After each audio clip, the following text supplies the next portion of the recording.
Ndugu msikilizaji, karibu sana kusikiliza sehemu ya pili ya simulizi yetu ambayo inaitwa Mama Mkwe Wangu Mchawi. Mwandishi wa simulizi hii ni Swablina Rashidi na mimi msimuliaji wako ni Samsoni Boniface Wambura. Na hapa ni simulizi za maisha halisi. Tulipoishia sehemu ya kwanza ni pale ambapo Mahmudu na mama yake walikuwa sebreni. Na Zubeda aliyasikia mazungumzo yao yote. Na Mahmudu alirudi chumbani na kumkuta Zubeda ameketi kitandani, lakini alikuwa na maswali mengi sana. Ndugu msikilizaji,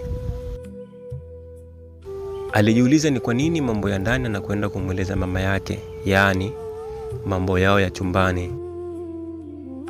Alitamani sana kumuuliza maswali yote mume wake, lakini alihofia angeonekana hana heshima.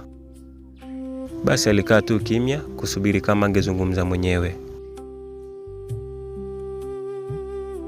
Mke wangu, samahani sana kama nimekukwaza kwa kile kilichotokea. Lakini hizi ni mila za koo zetu, yaani mwanaume wa kutoka kwenye koo akioa mwanamke bikira ni fahari kubwa sana.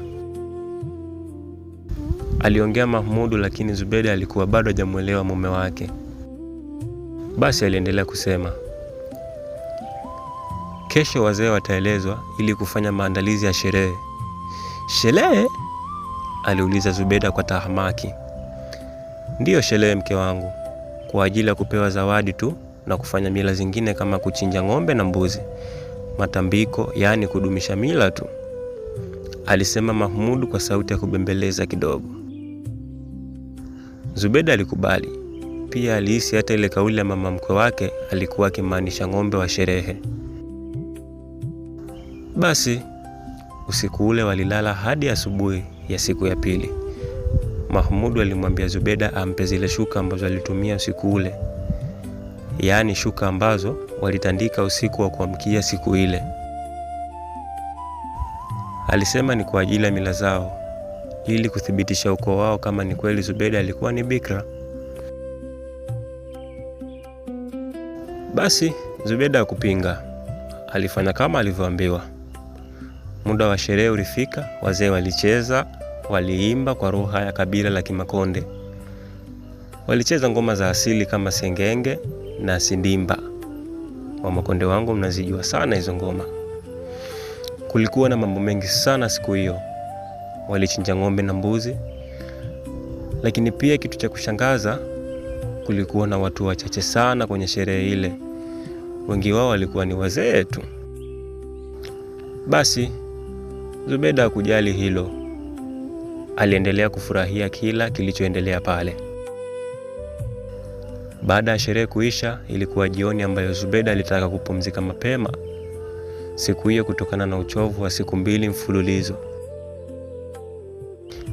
Alimuaga mume wake kuwa anatangulia chumbani kupumzika. Basi baada ya kuingia chumbani, aliketi kitandani akijiandaa kulala. Akakumbuka zile shanga ambazo alipewa na mama yake kule kijijini kwao.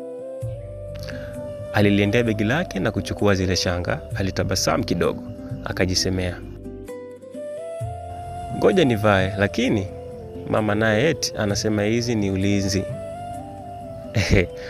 Alicheka na kuyapuuza maneno ya mama yake. Aliona kama alikuwa anamwongopea ili asizivue, kwa sababu kwa tamaduni za kwao kila mwanamke ambaye ameolewa anatakiwa awe nazo kiunoni mwake. Basi alipanda kitandani kulala. Wakati huo mume wake Mahmudu alikuwa sebuleni na mama yake. Haikujulikana walikuwa wanazungumza kitu gani, lakini kitu ambacho Zubeda aligundua tangu amefika pale ni kwamba mume wake Mahmudu alikuwa karibu sana na mama yake. Lakini alijipa majibu mwenyewe kwamba huenda kwa sababu ni mtoto wa kiume na ambaye anamtegemea, ndio maana anamweka karibu kiasi hicho. Katikati ya mawazo yale ya Zubeda, alijikuta amepitiwa na usingizi mzito ambao ulimpelekea kuota ndoto mbaya sana. Alijiona amezingirwa na joka kubwa sana la kutisha. Alikuwa anafoka sana, ambaye anamtizama kwa matamanio ya kutaka kummeza. Mbele yake alisimama mume wake Mahmud, lakini cha ajabu alikuwa na tabasamu na kumpungia mkono, ishara ya kumuaga. Zubeda alikuwa analia sana, ndugu msikilizaji. Alikuwa na uoga mno uliompelekea kutetemeka mwili mzima. Lakini Mahmud hakujali, alianza kuondoka eneo lile na kumwacha mwenyewe akiwa na lile joka la kutisha. Ghafla Zubeda akashtuka kutoka kwenye ile ndoto ya kutisha, na alikuwa anatokwa na jasho jingi sana mwilini. Alikuwa anatetemeka na kuhema kwa nguvu mno. Alijitizama mwilini kama yuko sawa, na alipoangalia pembeni yake kitandani, alimuona mume wake akiwa amelala, na hata hakujua kaingia muda gani chumbani hadi amepitiwa na usingizi kiasi kile. Hakusikia ule mshtuko wa Zubeda, basi naye hakutaka kumsumbua mume wake. Aliamua akae kimya tu asimsumbue.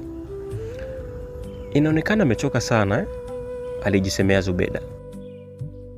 Aliamua kuomba dua ambazo alikuwa anazijua, japo hakuwa amesoma sana elimu ya dini yake ya Kiislamu, lakini alikumbuka vyema kuwa kuna baadhi ya dua ambazo alishawahi kufundishwa na baba yake miaka kadhaa iliyopita. Basi alimaliza kusoma zile dua, akaendelea kulala. Japo alikuwa bado ana uoga na hakuelewa ile ndoto ilikuwa ina maana gani. Alichelewa kulala hadi pale usingizi ulipompitia. Aliamka mapema sana siku ile. Alifanya usafi wa mazingira, aliandaa chai, na wakati huo mume wake alikuwa bado hajaamka. Lakini mama yake, yani mama mkwe wake, alikuwa ameshaamka, na alikuwa ameketi kwenye jamvi pembezoni mwa nyumba, anaimba nyimbo zao za kilugha huku anashona vitu vyake. Lakini muda wote huo Zubeda alimuona mama mkwe wake alikuwa akimtizama kwa macho ya kuibia hivi, na alikuwa yupo tofauti na siku zote zilizopita. Alikuwa ni kama anachunguza kitu mwilini mwa Zubeda. Hadi kuna wakati Zubeda anapata hofu, kwa nini anamtazama kiasi kile? Lakini ilivyo kama kawaida ya Zubeda kupuuzia mambo, basi na hilo alilipuuzia na kuendelea na shughuli zake. Baada ya kumaliza shughuli zake, aliamua aenda akakae na mama mkwe wake pale jamvini. Lakini bado alikuwa akimtizama tu yule mama. Zubeda alijikuta akiguna chini bila kusema chochote. Kuna chochote nataka mama, au ni kuandalie chai hunywe? Alianzisha mazungumzo baada ya ukimya mrefu. Alizungumza kwa mtindo wa swali hivi: hapana mwanangu, wewe kula tu, kama utakuwa una njaa. Hata hivyo namsubiri Mahmud aamke, nitakula naye, alijibu yule mama. Kauli iliyomshangaza Zubeda. Ina maana hawezi kula hadi mwanae aamke? Alijiuliza moyoni, lakini hakuzungumza hadi alipopata wazo la kwenda kumwamsha mume wake. Kwa sababu alikuwa amelala sana, ilikuwa ni saa 3 za asubuhi. Na kwa mazingira ya kijijini hawana mazoea ya kulala hadi jua linatoka kabisa. Ni tofauti na watu wa mjini, wale watu wa Kinondoni na Tania. Basi alisimama huku akisema, mama, basi ngoja niende nikamwamshe Mahmudu. Hata hivyo amelala sana, inaelekea saa 4 za asubuhi hii.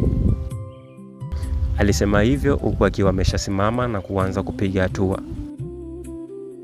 Mara alishtuliwa na sauti kali kutoka nyuma yake iliyomfanya simame ghafla na kugeuka kwa haraka.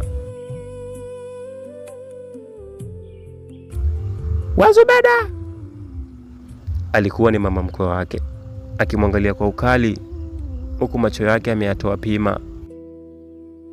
Haukuwa ule uso wa tabasamu ambao aliuzoea Zubeda, bali ulikuwa uso wa kutisha na kuogopesha ambao ulimfanya arudi nyuma kwa uoga. Zubeda alishindwa kuzuia mshtuko wake. Ndugu msikilizaji, aliogopa mno. Ndugu msikilizaji, kwa leo tunaishia hapa. Tukutane sehemu ya 3 ya simulizi yetu pendwa ya mama mkwe mchawi. Ili uwe wa kwanza kupata taarifa kila tunapoachia episodi ya mama mkwe wangu mchawi, usisahau kusubscribe, kulike, kushare na kucomment. Tunawapenda sana.